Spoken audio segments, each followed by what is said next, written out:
Hello everyone, आप देख रहे हैं एकलव्य स्नातक। और इस वाली वीडियो में हम देखने वाले हैं BPSC 132 यूनिट नंबर 14 है हमारा, जिसका नाम है सांप्रदायिकता।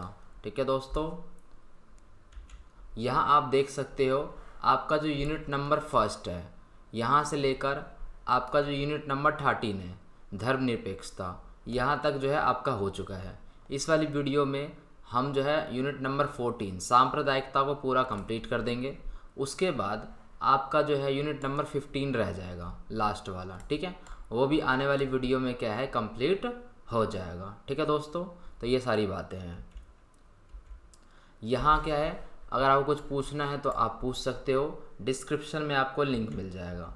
तो सबसे पहले अब हम यहाँ पर देखेंगे हमारा है परिचय। इसके अंदर हम समझेंगे सांप्रदायिकता को, कि सांप्रदायिकता का जो असली मीनिंग है वो क्या होता है, सांप्रदायिकता क्या होता है। ठीक है दोस्तों, तो सांप्रदायिकता से अगर आप समझना चाहते हो इसका मतलब, तो इसका सीधा सीधा मतलब होता है कि इसके अंदर क्या है, जो लोग हैं, जो इंसान हैं, वो अपने धर्म को समझते हैं सबसे बड़ा, सबसे सर्वश्रेष्ठ, और उनके धर्म के अलावा जो दूसरा धर्म है, जो अन्य धर्म है, उसको समझते हो निम्न, उसे वो छोटा समझते हैं। ठीक है, सिंपल से आपकी बात समझ में आ गई आपको कि जैसे मान के चलिए ए धर्म वाला है। ठीक है, तो ए धर्म वाला क्या है, अपने धर्म को सबसे समझेगा बड़ा वो। ठीक है, और जो बी धर्म वाले को वो छोटा समझेगा बी धर्म वाले को। ठीक है, और जो बी धर्म वाला होगा वो अपने धर्म को बड़ा समझेगा और ए धर्म वाले को छोटा समझेगा। ठीक है, यानी अपने धर्म को सर्वश्रेष्ठ समझना और दूसरे धर्म को, दूसरे किसी भी अन्य धर्म को छोटा समझना,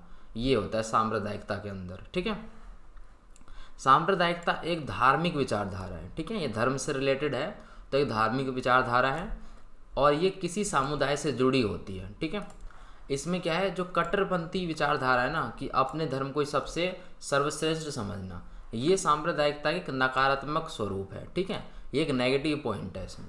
सांप्रदायिकता क्या है, समाज को धर्म के आधार पर बांटती है। आपने देखा होगा धर्म के आधार पर जो समाज है बटा हुआ है, कोई किसी धर्म का है, कोई किसी धर्म का है। ठीक है, उसके आधार पर जो है थोड़ा बटा सा महसूस करता है समाज अपने आप को। ठीक है, इसके अंदर लोग क्या है, अपने धर्म को सर्वश्रेष्ठ यानी कि सबसे श्रेष्ठ समझते हैं, सबसे ऊंचा समझते हैं, और अन्य कोई भी धर्म हो उसे क्या है निम्न समझते हैं, उसे छोटा समझते हैं। ठीक है दोस्तों, तो आई होप यहाँ पर आपको सांप्रदायिकता का जो है मतलब पता चल गया होगा, और इसके आगे जो है टॉपिक है जो हमारा सांप्रदायिकता क्या है, उसमें और अच्छे से समझेंगे। ठीक है, तो टॉपिक है हमारा यहाँ पर सांप्रदायिकता क्या है, इसमें समझते हैं और अच्छे से। देखिए, जैसा कि अभी तक आपको पता चल गया होगा कि सांप्रदायिकता क्या है, धर्म पर आधारित एक विचारधारा है। ठीक है, और इसमें क्या है, लोग अपने धर्म को बड़ा समझते हैं, दूसरे धर्म को छोटा समझते हैं। इसके अलावा अगर हम बात करें धर्म के अलावा भी, तो सांप्रदायिकता एक धार्मिक समुदाय, राष्ट्रवाद या राज्य पर भी निर्भर करती है। ठीक है दोस्तों, अगर हम बात करें यहाँ पर विपिन चंद्र की पुस्तक से रिलेटेड, तो विपिन चंद्र जी जो अपनी पुस्तक में लिखते हैं, जो उनकी पुस्तक है भारत का स्वतंत्रता संघर्ष, ठीक है, उसमें वो लिखते हैं, उसमें 3 तत्वों के बारे में बताते हैं। ठीक है, सांप्रदायिकता के विचारधारा के 3 तत्वों के बारे में बताते हैं। उन्हीं 3 तत्वों के ऊपर हम यहाँ पर समझते हैं, पहला तत्व, दूसरा तत्व और तीसरा तत्व। ठीक है, तो पहले तत्व में क्या होता है, लोगों की विशेष धर्म के प्रति आस्था और विश्वास, यानी कि जो लोग हैं वो अपने धर्म के प्रति या किसी एक धर्म के प्रति बहुत ज़्यादा आस्था और विश्वास रखते हैं। ठीक है, किसी विशेष धर्म के प्रति, जो भी उनका धर्म है। ठीक है, ये आपको समझ में आ गया।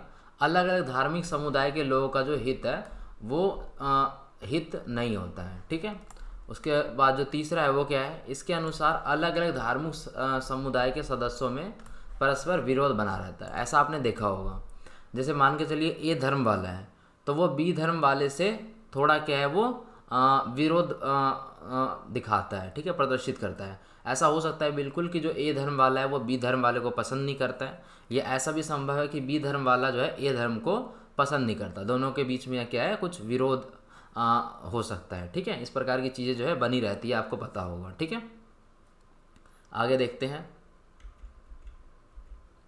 और यहाँ पर देखते हैं। ठीक है, यहाँ पर थोड़ा और टॉपिक से रिलेटेड रह रहा है। देखिए, अलग अलग धार्मिक समुदाय में समाज के किसी वर्ग को उकसाने के कारण दूसरे विरोधी हो जाते हैं। ऐसा बिल्कुल हो सकता है। मान के चलिए कि ए धर्म वाला है, ठीक है, इसको बी धर्म वाले से कोई मतलब नहीं है। ठीक है, ये अपनी ज़िंदगी जी रहा है और वो अपनी ज़िंदगी जी रहा है। लेकिन क्या है, इन दोनों के बीच में क्या है, यहाँ पर उकसाने वाला काम जो है कोई कर सकता है, ठीक है, जिससे दोनों वर्ग क्या है आपस में एक दूसरे को अपना शत्रु समझे, ठीक है।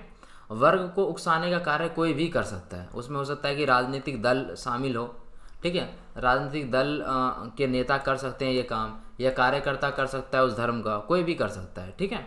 इनमें से ज़्यादातर जो है वो अपने व्यक्तिगत लाभ के लिए सांप्रदायिकता को हिंसा में बदलते हैं। अब इसका क्या मतलब होता है आप समझिए। देखिए, ऐसा हो सकता है, जरूरी नहीं है कि ऐसा होता है, ऐसा हो सकता है कि कोई राजनीतिक दल हो, ठीक है, उसे क्या है उसे एक धर्म को क्या है वो दिखाना हो अपने आप को, किसी धर्म को वो दिखाएगा, राजनीतिक पार्टी है कोई, वो अपने धर्म को दिखाएगा, उसी धर्म से होगा, और वो क्या है कुछ बातें बोलकर उकसाएगा, और उससे क्या है कि उसके जो धर्म के लोग हैं वो उसको वोट देंगे। तो इस चीज़ का इस्तेमाल होता है इलेक्शन में, ठीक है, राजनीतिक दल इसका प्रयोग ऐसे कर सकते हैं, ठीक है। प्लस में कार्यकर्ता जो उस धर्म को आप समझ रहे हो, उस धर्म का कुछ नेतृत्व कर रहा हो, ऐसा कुछ कर रहा हो, जो बड़े पद पे हो, वो भी ऐसा कर सकता है, ठीक है। और ज़्यादातर जो ये चीज़ की जाती है जिससे सांप्रदायिकता हिंसा पहुंचती है, मतलब फैलती है, वो व्यक्तिगत लाभ के लिए होता है, किसी एक बंदे का उसमें क्या है प्रॉफिट हो रहा होता है, ठीक है, उससे फ़ायदा हो रहा होता है उसको हिंसा करवाने से। तो ये सारी चीज़ें आपको समझ में आ रही है। आगे बढ़ते हैं। यहाँ पर है सांप्रदायिकता की उत्पत्ति, यानी कि सांप्रदायिकता पैदा कैसे हुई, ठीक है। तो ये सांप्रदायिकता को पैदा करवाने में दोस्तों जो सबसे बड़ा हाथ है वो है अंग्रेजों का, ठीक है। आपको याद होगा एक घटना, क्लास 12 में पढ़ा होगा आपने, उसका नाम होगा 1857 की क्रांति, ठीक है।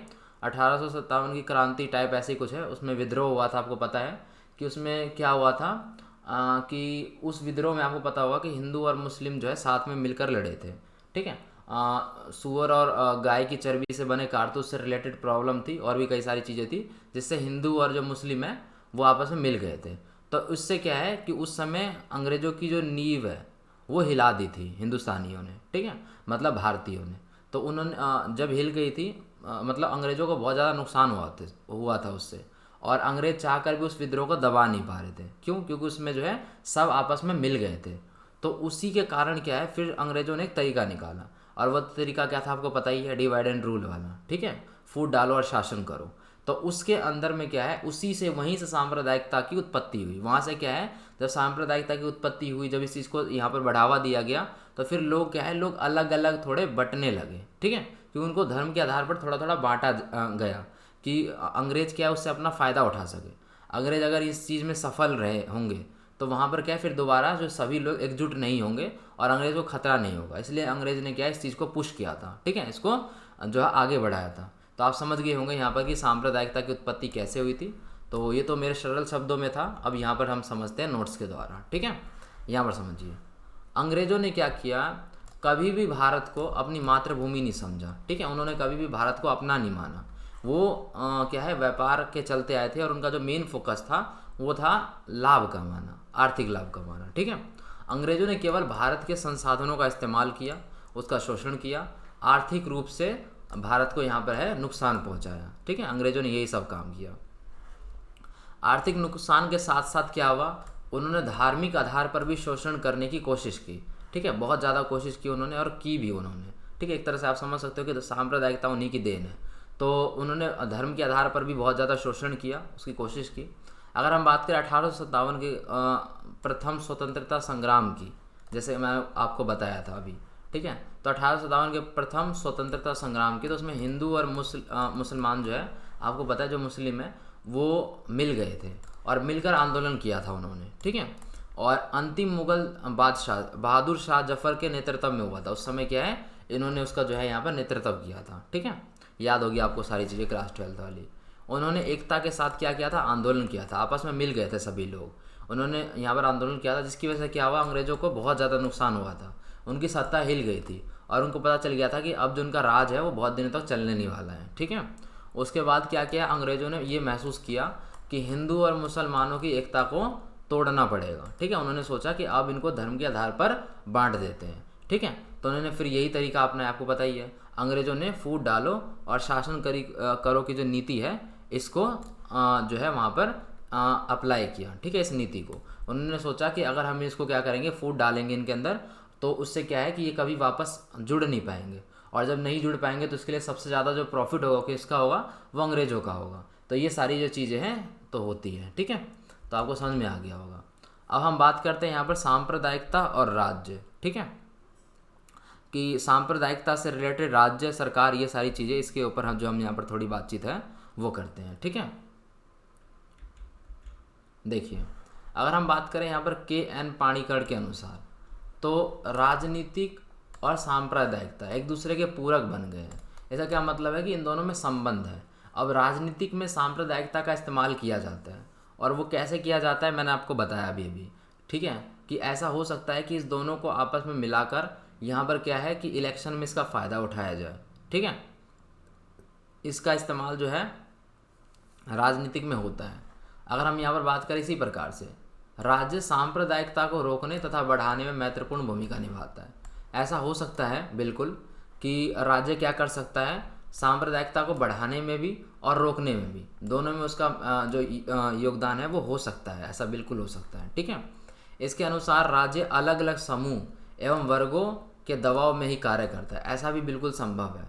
अब मैं ये नहीं कह रहा ऐसा होता है, लेकिन ऐसा होने की संभावना पूरी होती है कि राज्य क्या है, जो अलग अलग समूह है, जो अलग अलग वर्ग हैं, जो अलग अलग धर्म के जो वर्ग होते हैं, हो सकता है कि उनके दबाव में वो कार्य करे, ठीक है। अगर उनका जो है मेजोरिटी जो वोट बैंक है, अगर कि वहाँ से वोट उसको बहुत ज़्यादा मिलता है, तो ऐसा हो सकता है कि उस धर्म से या उस वर्ग के दबाव में वो अपना कार्य करे, ऐसा बिल्कुल संभव है, ठीक है।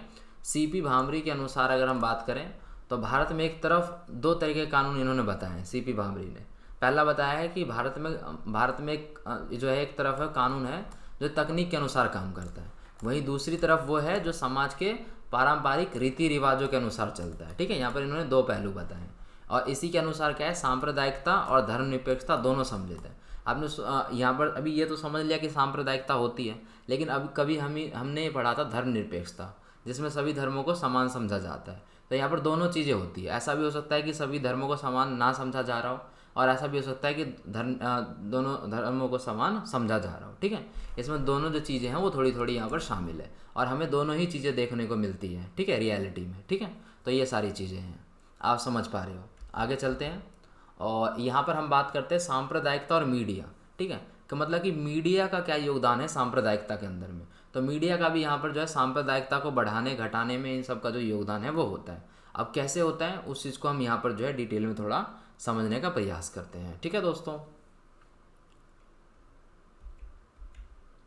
यहाँ पर देखिए, मीडिया सांप्रदायिकता को बढ़ाने में एक महत्वपूर्ण भूमिका निभाता है, ठीक है। अब आप सोचोगे कि मीडिया सांप्रदायिकता को बढ़ाने में कैसे भूमिका निभाता है, तो इसमें क्या है दोस्तों कि वो हर एक चीज़ों की रिपोर्टिंग देता है, ठीक है, दंगों की रिपोर्टिंग देता है, टिप्पणी देता है, जबकि वो उनका काम है, ऐसा नहीं है कि वो गलत कर रहे हैं, ठीक है, वो उनका काम है। लेकिन इससे क्या होता है कि इससे सांप्रदायिक जो चीज़ें हैं उस चीज़ को थोड़ा बढ़ावा मिल जाता है, ठीक है।